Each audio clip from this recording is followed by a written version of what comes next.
Welcome to the Grace Period, where we get real about attorney mental health and well-being and pull back the veil on the high-stakes world of big law. I'm your host, Emily Logan Stedman. In this demanding profession, it is crucial that we don't lose ourselves in the hustle for billable hours. On the Grace Period, we have honest conversations about driving consistency, minimizing chaos, developing coping and practice management strategies, and destigmatizing mental health.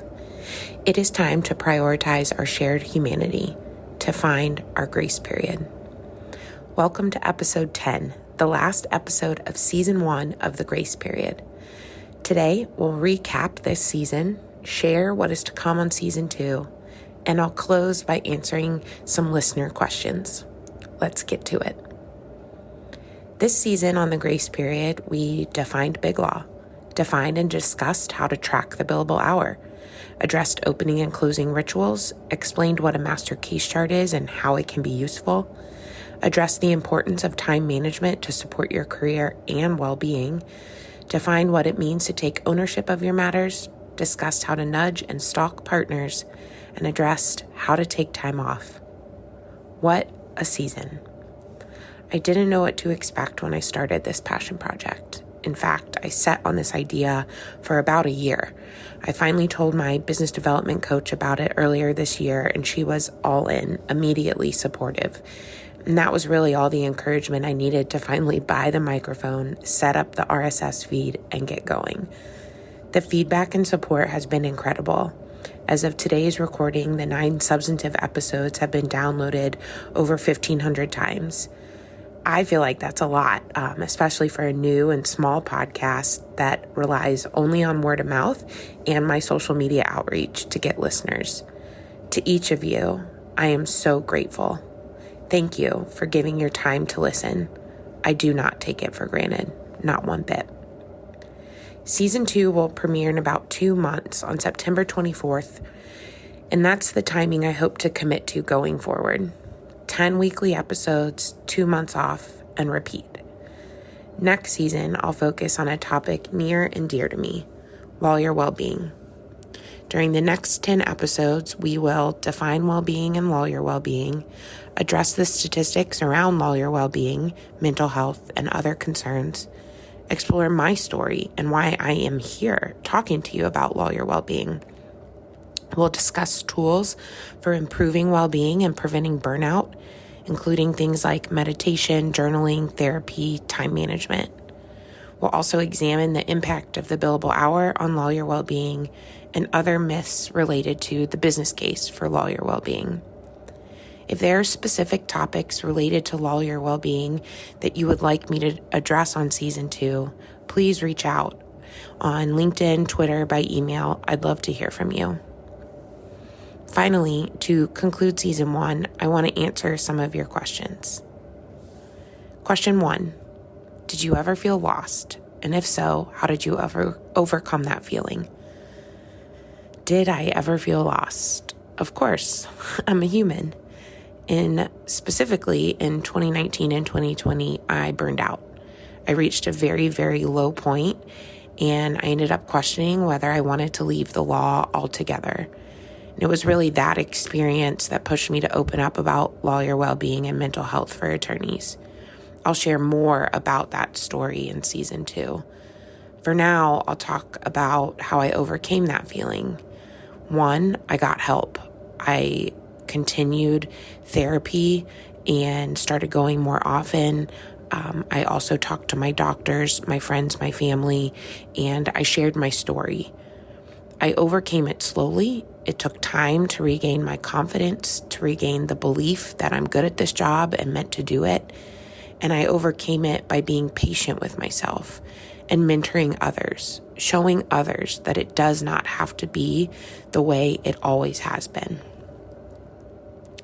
Question 2, how do you get into a flow state for work? How do you refocus after being pulled to a different task? So this is hard, and I've experimented with numerous techniques to get in a flow state or refocus after being distracted. I cannot recommend Cal Newport's book, Deep Work, enough. Lawyers need deep work. But the longer you're in this profession, the harder it is to find and keep time for that focused, deep work. Cal Newport's book helped me rethink my time. It encouraged me to experiment with time blocking and made me think about how to create space for the things that do require deep work, like research, writing, and more. I get into a flow state by turning off all notifications, closing Outlook, using timers, and the Pomodoro method, which we talked about earlier this season. I also give myself grace, lots of it. Some days are easier to focus than others because of meetings, interruptions, or simply because of how my brain feels that day. You cannot be focused every time or all day, so take breaks and then set a timer for 5-10 minutes and just tell yourself, I'm only going to work for that 5 to 10 minutes. Usually that's enough to get me over the hump and keep going. Question 3. If you're in a whirlwind of work and life and things just aren't stopping, how do you take care of yourself without taking an extended break? What's the first step? This is really, really important. Big substantive breaks are not always available to us, but small breaks matter and can make a difference.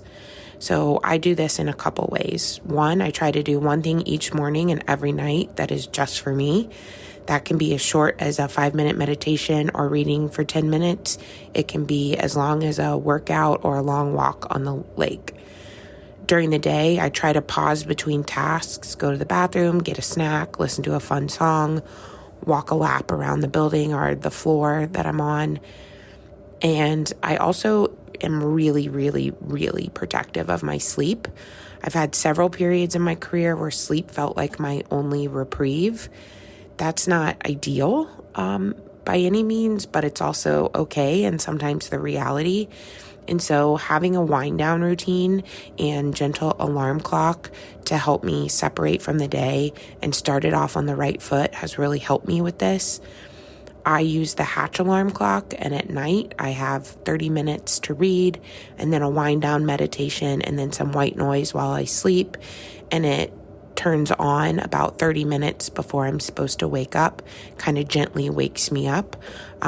Not everyone likes this type of alarm clock or routine, but it has been extremely helpful for me, and I cannot recommend the Hatch clock enough. Question 4.